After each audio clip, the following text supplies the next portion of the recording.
Let's welcome Michael Unbroken. Come on.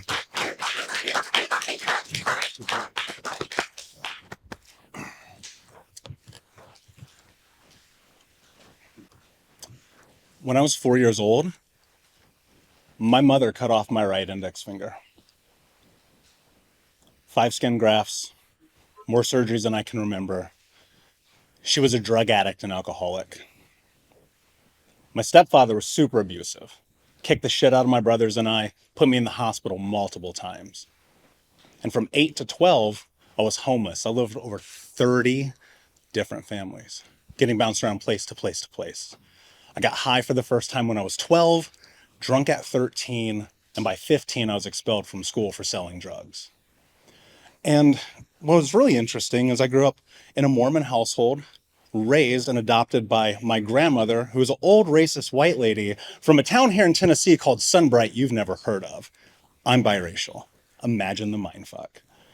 And I know what you guys are thinking, like, holy shit, this dude's like David Goggins. Like, no, not really. What I discovered is that there's this really interesting power that we all have inside of ourselves.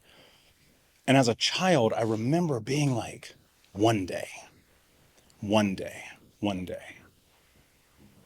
If I have your attention right now, say yes. Yes. Okay, good.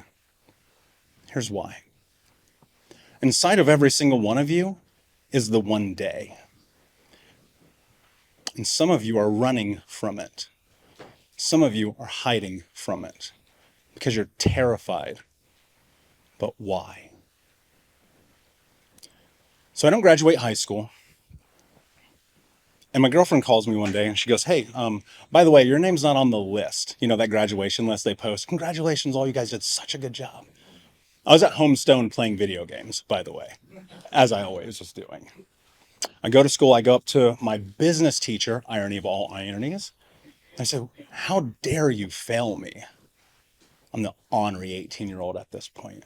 He looks at me and he goes, I didn't fail you, you failed yourself.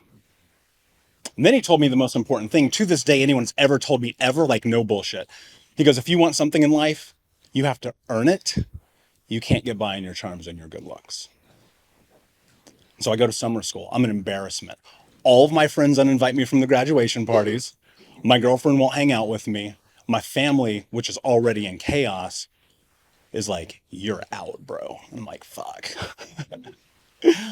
And the same day that my summer school teacher tells me, by the way, we're giving you the diploma, you're out, is the same day I got fired from the warehouse job where I was putting microchips in motherboards all day long. And so I'm sitting here like, shit, man. What am I supposed to do? I'm the loser now. And I had to admit that to myself, like real talk, I was a loser. Like I was living into what all these people have told me. You're not good enough. You're not strong enough. You're not capable enough. You don't matter. You're never going to be anything. And so that became my reality. And I sat in my car this night after getting fired and kicked out of school again. And I was like, you're not leaving this car until you figure out the solution for poverty, for homelessness, and for abuse. And I was like, all right, man, what is it? And it was like literally in my car. I could not get out. And I was like, oh, it's money. How many of you like have ever thought money is the solution? Say yes. Yes. How many of you know money is not the solution? Say yes. Yes. Okay, well, I didn't because I was 18, I was stupid. So what happened was I make this promise to myself. I said, by the time I'm 21, I want to make $1 million a year. Or excuse me, $100,000 a year. I wish I would have said $1 million. And I wanted to do it legally. That was super important to me. My 3 childhood best friends have been murdered. I've been in handcuffs more times than I can count. And I have family in prison for life to this day. First time I went to prison, I was 7 years old to visit my uncle. And so I was like, all right, cool, I'm going to figure this out. And so I just started doing the things I felt like I had to do. I got a job anywhere I could get a job. I learned any skill I could learn. And by 18, I had a team of 52 people under me working at a fast food restaurant in leadership. I made every mistake you can imagine because what do you think 18-year-olds do with other 18-year-olds? I'm just calling it what it is. And one day I'm on MySpace to age myself. I'm talking to my homie. And he's like, why is that so funny? Y'all all were on MySpace. What is so funny? And so he's like, yo, I just got a new Tahoe. This is like 2006. I'm like, how the fuck did you get a Tahoe? You're the same dummy I used to get stoned with and skip school. Put me on game. And he goes, I'm working for an insurance company. My mind was blown because I didn't know you could do that. That thing inside of you when you're a kid, that dream that you had, this thing that you've always wanted, you've always looked to other people to find it because you didn't know you could do it until you watched someone else do it. And so he said this, and I was like, all right, cool. I'm going to go work at an insurance company. And for the next 2 years, I got declined like 200 times for every role from mailroom to CEO until I didn't. In the month I turned 21, I cashed my first check for $10,000. No high school diploma, no college education, working for a Fortune 10 company. And then my life became a real disaster. Because I started making money. I had access. I could do anything I wanted with no clarity. If you need anything in life to have this thing called alignment, you need clarity. Because I'm going to tell you right now, if I put you in a car in New York City and I say to drive to San Francisco, you have no GPS, no roadmap, no compass, no street signs, you ain't making it. And some of you are like, I know where I'm going. I'm like, how are you getting there? What vehicle? What's the route? How long is it going to take? And you're like, I don't know. And that's why there's no success in your life right now, because you don't have the level of clarity that you need to be able to get there. So I didn't have clarity. I'm just like, I'm going to make this money. I'm going to hook up with these chicks. I'm going to drive this Cadillac. I'm going to wear all these Jordans. I'm going to be 350 pounds, smoking 2 packs a day, drinking myself to sleep, high from the moment I wake up till the moment I go to bed, cheating on my girlfriend. My little brother says, never talk to me again. You're not my brother. And I'm going to put a gun in my mouth.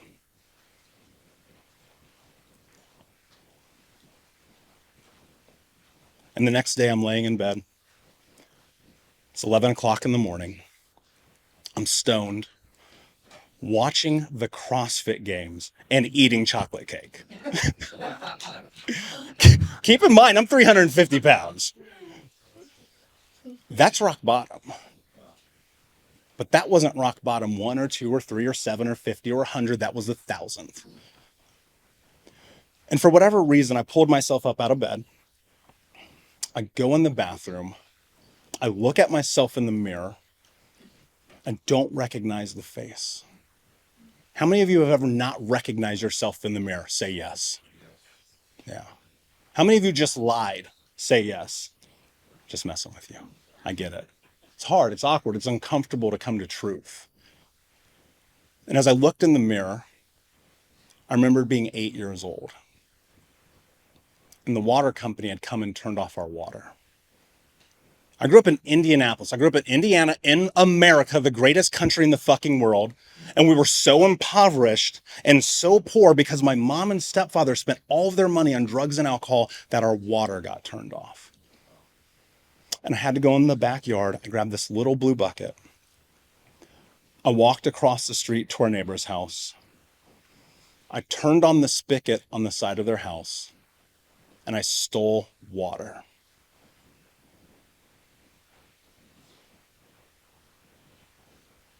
And I remember being like, when you're a grown up, this won't be your life. And it wasn't my life in so many ways. And on paper, you'd look at it, you go, this dude has a Fortune 10 job. He's hooking up with all these chicks. He's got all this money. But that wasn't reality. See, there's something really interesting that you have to understand if you actually want to create change in your life. And that's that there's a separation between truth and fact. I can put fact on the table and look at it and go, that is reality. Truth is an interpretation. We all can arrive at a truth that's different, right? Because everybody here is going to share a similar truth in that we showed up to this place and maybe we met that way and maybe this was the shirt I had on or maybe this was the thing, and you're going to come to a slightly different conclusion. But the one truth we all have in common is we're here right now, we're present. Nobody can argue that. And so I had to face fact as I looked in that mirror, 350 pounds, 2 packs a day, drinking myself to sleep, destroying everything in my life. And I asked myself a question. What are you willing to do to have the life that you want to have? God, spirit, universe, mother nature, Batman, I have no idea where this came from. The answer was very simple. No excuses, just results. Because I realized I was playing into everything everyone ever told me I was going to be. Not good enough, not strong enough, not capable enough, you'll never matter, you're not shit, nobody loves you. And what are you going to do about it? And it's the hardest thing I've ever had to decide. Make a decision about your life. Inside of each and every one of you, there is this thing that you are driven, that you are called to do, be, create. And yet the fear that you have from the people who have indoctrinated you with lies and bullshit have led you to believe that you don't deserve it. If you've ever believed that you don't deserve what you want in your life, say yes. Yes. Okay, somebody just lied. If you have ever believed that you don't deserve what you want in your life, say yes. Now, look, here's the truth of the reality of how you get it. It's very simple. Action ultimately is the cure-all. Anyone up here will tell you this. Go create action. You'll have momentum on a long enough timeline. The thing that you want will be yours. The thing that people don't tell you that often gets misconstrued that I really want to dive into is the understanding of mindset. We live in a society, especially if you do what I do, people are like, mindset, mindset, mindset, right? You hear that fucking a million times. Nobody tells you what it is. So I'm going to tell you what it actually is. Mindset's very simple. Mindset is this. What you think becomes what you speak become your actions become your reality. I've seen myself on this stage 10,000 times. When Grant Cardone became a business partner, I saw myself on that stage. When I spoke on all these things are things that I thought through. Some of you will never find success because of an unwillingness to understand one thing. The words that you're using are keeping you trapped. And some of the shit you are saying to yourself that if you said to me on the street, I'd punch you in the face. Yo, and it's funny, but like you expect to be successful when you're the one destroying yourself. How the fuck are you going to be successful when every single day you wake up and say, I'm not good enough, I'm not strong enough, I'm not capable, I don't matter. But the truth about that is that's indoctrination. That's not even you. That's lies that's been spun into you. People who before you through generational trauma and abuse have indoctrinated themselves in a falsity, in a fake reality, in something that doesn't actually exist. So you have to ask yourself, am I willing to do the hardest thing that we ever do? The hardest thing that we ever do is to be kind to ourselves. Can you be kind to yourself? And see, kindness is this really interesting thing because on this one hand, people are like, be kind to yourself, honor the self-care. Cool, yes, agreed. But ask yourself a question. Am I taking care of myself? Or am I taking it easy on myself? Because the truth is, real success comes through pushing through walls. Real success comes in the moments in which you don't do it, you do it anyway. Real success comes in giving yourself permission to succeed. But you have to understand that there is a path to this success. Most of the identity that you have is not true. It's just not. You're looking at truth based on experiences that you had, but you're not looking at fact. Most people say, I can never do anything great. I'm like, motherfucker, you do great shit all the time. You just don't give yourself your flowers. You do great things every single day. When you wake up and you brush your teeth, you step into the world and you say, I'm going to try. But you don't give yourself accolades because you've been told to be humble.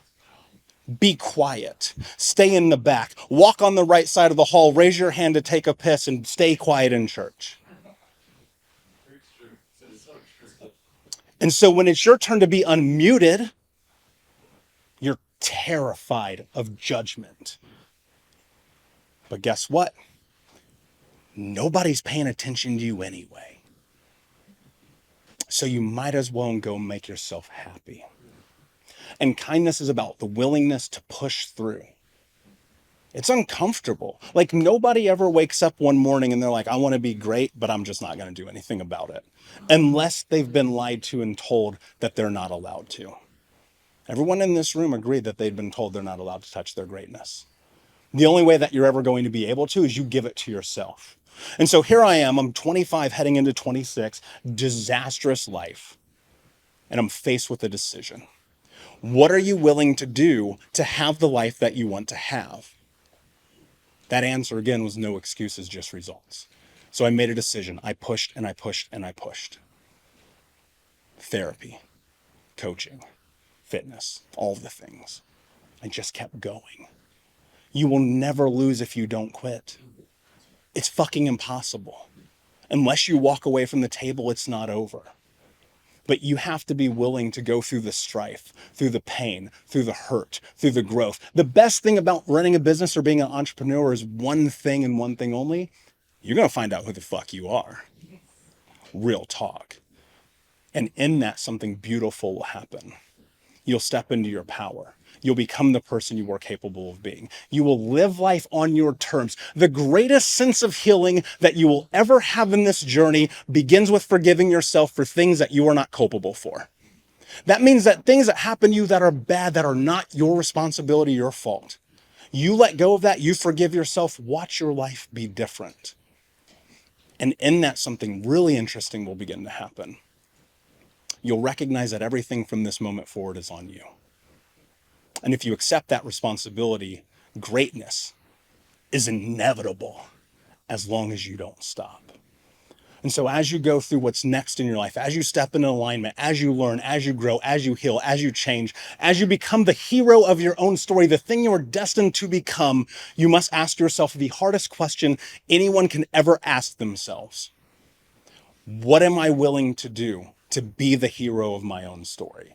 What am I willing to do to have the life that I want to have? What am I willing to do to be unbroken? Thank you.